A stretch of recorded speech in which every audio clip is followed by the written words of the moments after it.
dear beloved, Boss Mike Cervera.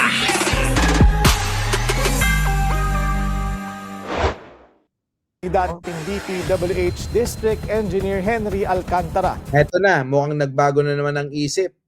Ito namang Henry Alcantara. Tila ba iba-iba rin ang isip niya, no, mga kababayan ko? Kala mo talaga, siguro napag-isip niya na mukhang hindi uubra kasi meron ng ebidensya. Di ba? Mukhang may ebidensya na. Paano pa ba naman ako babaliktad nito? Nagsoli na nga ako ng pera. Natandaan niyo yun, di ba? Kinontent natin. Tinanong ko pa nga si attorney. Sabi ko, attorney, paano yan? Sasabihin niya na babaliktad na siya. Sinasabi niya na wala daw makakapagturo ng kung sino ang mga tao na magtuturo sa kanya na may kinalaman siya diyan sa issue ng flood control scam. Pero mga kababayan ko, nagsoli na nga ng ilang milyon, 110 million na nga yung sinoli. Para saan yun? Kung wala ka palang kinalaman, bakit ka nagsusoli ng pera? Sabi ko nga noon. Pero ngayon, mukhang nabago na naman. Sinasabi na naman netong si Henry Alcantara na wala daw siyang binabago. Lumabas na nga yung kanyang bagong salaysay nga daw na wala daw siyang kinalaman. Eto na. Ang mga alegasyon sa flood control scandal. Ulit.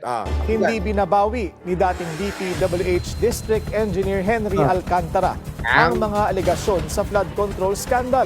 Ito ang giniit ng kanyang kampo kasunod ng naging pahayag ng abogado ni Senador Joel Villanueva sa On Point ng Billionario News Channel. Naku, ito naman pala si Joel Villanueva nagpapakalat ng fake news kasi mga kababayan, di po ba? Sangkot na sangkot ito malamang mga kababayan, hindi natitigas ang ethics neto.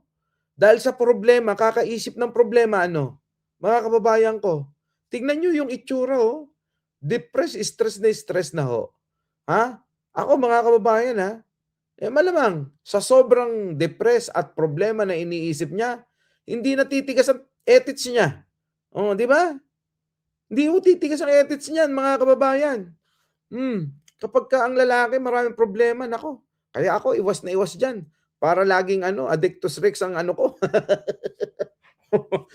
Laging nagbabayang magiliw, lupang hinirang Ayon kay Attorney Ramon Esguera, naghain ng counter affidavit si Alcantara sa DOJ. Ayon sa abogado ho niyan ni Villanueva. Ayon ho sa abogado ni Villanueva yan mga kababayan. Na tila taliwas sa kanyang mga naunang pahayag sa Senate Blue Ribbon Committee. Pero ayon sa abogado ni Alcantara na si Attorney Emil Joven, false at misleading ito. Naku mga kababayan, niyayari mga kababayan, niyayari. Si Villanueva, pinabayaan na siya ni Lord. Naku, grabe kayo mga kababayan ko, Argo, yung idol mong senador, mukhang gumagawa ng sariling kwento para pagtakpan yung kanyang mga ginawang kalokohan na ngayon nabibisto na. Nako, mga kababayan ko. Paano kaya ito ngayon si Villanueva? Mukhang desperado na talaga, Committed daw siya na makipag-ugnayan sa DOJ at gampanan ang mga obligasyon sa Memorandum of Agreement nila ng ahensya na prerequisite para sa kanyang admission sa Witness Protection Program. Nako, eto pala mga kababayan ko. Si Villanueva ang may sala rito. Wala pala. Wala palang sinasabing ganun ang kampo ni Henry Alcantara. Kaya nga ho nagsoli na ho ng pere. Kasi kung inyong maalala, idinamay, itinuro ni Henry Alcantara, eto si Joel Villanueva ay kumamal ng limpak-limpak na salapi. Daang milyon mga kababayan ang kinita neto diyan po sa flood control scam. Kaya siguro ang game plan ng kampo ni Villanueva maggawa ng kung ano-anong po pwede na masira yung ginagawang investigasyon ng mga ahensya laban sa kanya. Kung inyo maalala, mga kababayan ko, eto na nga, kasama nga daw yan dito sa mga mapapakulong na mauuna. Etong si Joel Villanueva. Di ba? Sabi ho yan, mga kababayan ko, ni Manang Aimee nyo. Siya mismo nagsabi. Sa 15 daw. Ngayon anong petsa na ba? 13, mamaya, 14 na. So, isang araw, 15. Di abangan natin kung totoo yung chismis ni Aimee. Di ba, mga kababayan ko? Kasi, yan yung pinagkakalat Kaya siguro etong si Villanueva, kung ano na lang naiisip na panggulo sa ginagawang imbestigasyon laban sa kanya. Kayo, ano masasabi nyo, mga kababayan ko? Ano masasabi nyo dyan? Tila mga kababayan ko mukhang etong si Villanueva, masyoshoot na ho ito sa banga, ano? Di ba? Hindi kaya? Ako tingin ko, masyoshoot na ho ito sa banga, si Villanueva. Kaya ho yan nagdidesperado kung ano-ano na lang ang naiisip para guluhin ang taong bayan, ang isipan, para sabihin ito pa lang si Henry Alcantara gumagawa lang ng kwento labang kay Joel Villanueva Hindi pala totoo lahat yung kanya sinasabi. Ginipit lang yan Pero mga kababayan ko, sabi ko nga, tanong ko sa abogado, napakatibay na ho na ebidensya yung magsosoli ka ng pera na sandamakmak. Ano po? Para aminin ang kasalanan mo na kumikbak ka ng pera, nagnakaw ka sa pera ng bayan para paboran itong mga politikong ito, kasangkot, kadamay, katropa, kasama sa sindikato nila. Di ba? Yan mga kababayan ko. Sa tingin nyo, anong masasabi nyo dyan, mga kababayan ko? Kasi ito mga kababayan ko, ayon sa bulong-bulungan, sigurado na daw talaga na mauuna itong si Villanueva na mapakulong.